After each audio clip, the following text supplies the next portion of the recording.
Please welcome Leonard Franklin and Sarah Ellison.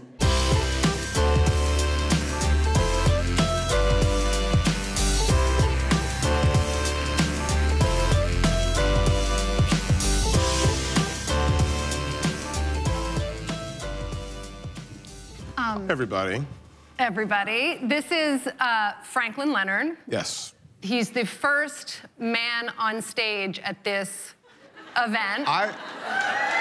This time. I did not realize that was the case. So now I'm more nervous. Yeah. Excellent. Well, good. We're going to get into the Blacklist in a second, but I just want to say, since we're following that amazing speech, and you are the first man on stage, what is the role of men in the conversation about women and diversity in film, which is what, or overall, just in terms of doing that work? Yeah, I think the role in film is virtually identical to the way that I think what the role should be in society, which is gargantuan. I mean, men created this situation. The least we could do is be a significant party to getting out of it. But I think for me, the first thing is to listen. You know, it's funny, listening to Jamila's talk just now, I was sort of mentally like logging things for when I'm eventually a father, because men should be teaching their sons the same thing that women should. And then I think the second thing is to sort of step up. Like when you see something that is not okay, and we all recognize, we all know when that's happening, right? It's not like we're not sure what the bad situations are. Say something. And that's true whether you're in a room that's co-ed or a room that's all men. Like, you have to step up and, I don't know. Yeah, and all the things I'm talking about are like sort of base level requirements, I think, in 2019 and throughout the rest of history. But on a fundamental level, it's like, listen, take direction, take feedback, take it on board, and then do something about that feedback so that you can step up better next time. And again, that's like the minimum. Right. So, I don't know, it's hard to, it's hard to articulate it because there's a lot men need to be doing. Yeah. So let's just start. This is, Franklin started the Blacklist. Tell us really quickly what that is and what the big idea is behind it. So the Blacklist is an organization that identifies and celebrates great screenwriting, but it started as an annual survey of Hollywood's most liked unproduced screenplays. I was working for Leonardo DiCaprio's film production company. My job was to find great scripts. Most of the things that I was reading were mediocre to bad because writing a good script is a hard thing. And so I took a survey of my peers and said, send me a list of your favorite screenplays that haven't been produced. In exchange, I'll send you the combined list. That went viral very quickly in the industry, and very quickly became an arbiter of taste and a predictor of success. So in the 14 years that we've done it, there have been about 1,200 scripts on the list. 400 have been produced. They've won 53 Oscars from 265 nominations, 4 of the last 10 Best Pictures, 10 of the last 22 Screenwriting Oscars. Well, thank you. So, what was the weakness in that list? You found a weakness. Yeah, I would say 2 things. One, thank you for the applause. I don't know that we deserve them. We made a list. We didn't make the movies. We didn't direct them. We didn't, you know, so I don't want to take too much credit. But you know, the list. Are you a man? Because that doesn't sound very male to say that. But you're not taking credit for somebody else's accomplishment. I'm trying, and I had very good parents. You know, look, the list was essentially a snapshot of conversations that were already happening in Hollywood, right? So it was a portrait of people who were already represented by the major agencies, and they were getting their material circulated amongst the traditional Hollywood gatekeepers. Surprise, that list was disproportionately white, male, straight, upper middle class, able-bodied, et cetera. And so very quickly, I realized that we needed to do more than just have this annual survey to have an accurate representation of what the best writing was for the screen. And you didn't collect demographic information originally for the people who were writing the scripts, but then when you did, what did you find? Yeah, so there's actually a few steps in between that. So in 2010, we launched a website that allows anybody on Earth to upload their screenplay, have it evaluated, and if it was good, we'd tell the entire industry, like, hey, this is really good, you should pay attention to this.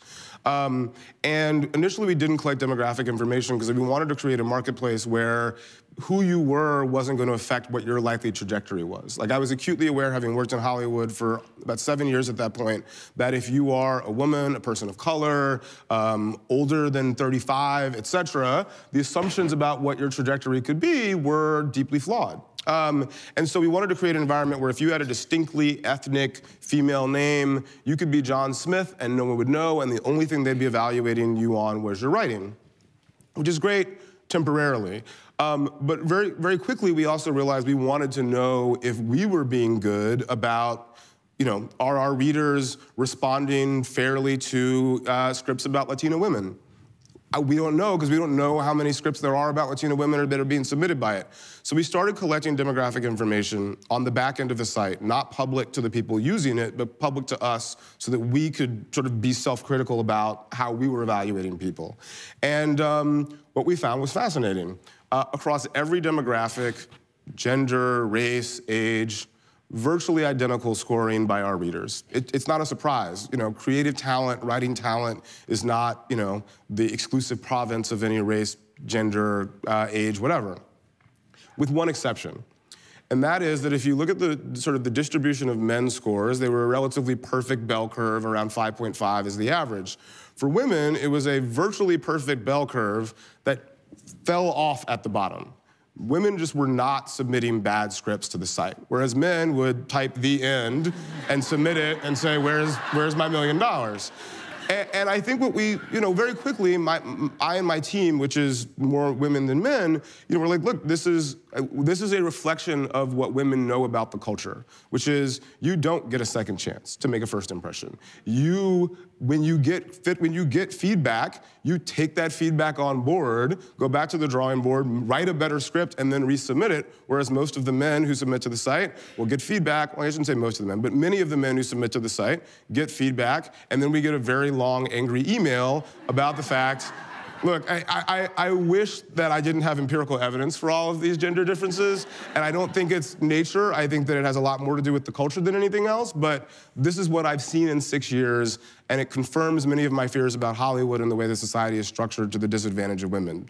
Not things you guys don't already know, but I have empirical evidence for it now. So we've been talking about diversity in Hollywood, and particularly in the director's chair, for a long time.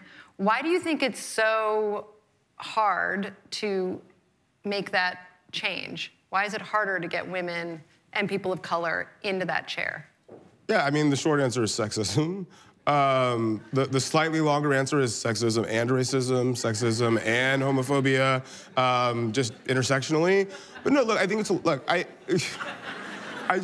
that's not meant as a joke. That's meant as a fact. But look, I think that Hollywood likes to laud itself as being progressive politically, but the facts don't back that up.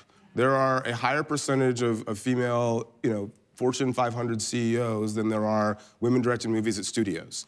And I think the reason for that is because in other industries, there are places where you can take quantitative evaluation of people's performance at intermediate stages, and it's a lot harder to hey, look, these women are doing a great job in sales. They deliver quarterly growth. We should probably promote them, empower them. And it's a lot easier to say, okay, we need to do this. In Hollywood, most hiring decisions and most sort of intermediate decisions along the way in your career are driven by some subjective evaluation that's being made by people who are disproportionately, again, upper middle class straight white men who live west of the 405. And they're hiring, and they have a implicit and sometimes explicit bias against folks that don't come from the same background that they do. And so the cycle repeats itself when people are trying to get agents, when they're taking general meetings, when they succeed at a film festival and are trying to get their next movie, when they're trying to get financing for their films. And that's the tip of the iceberg. I mean, there's also issues related to the fact that, for example, childcare isn't typically incorporated as part of a film's budget. Because most of the time the assumption is the director's a man, they've got a wife, they'll handle childcare. Right. And as somebody, frankly, who would like to have kids in the near future and hopes to be a good partner, I would like to see childcare budgets in the budgets for the films that I make so that I have childcare for my children. Is there something about the directing role that is particularly accepted as something that a man would do versus a woman, or somebody who's straight versus gay, or I mean, look, I think person of color? That's the boss role. And I think that we make all kinds of assumptions about women in positions of authority that we don't make about men. So, you know, to do the job to be a director, you have to be very clear about what you want, you have to tell people what you want, and oftentimes you have to make people mad.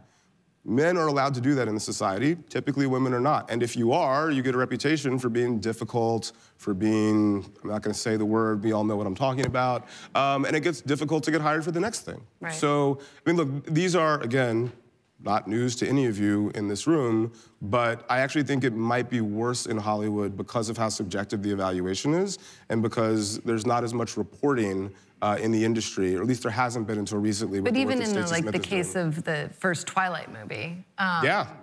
Tell us about that a little bit. Catherine Hardwicke directed the heck out of it. It made a ton of money, and she was not directing the second movie. I don't know when that's happened for a male director in Hollywood. Are you part of the 4%? Are you involved in that? Yeah, honored to be one of the first people to commit to it. Stacey Smith is a dear friend of mine.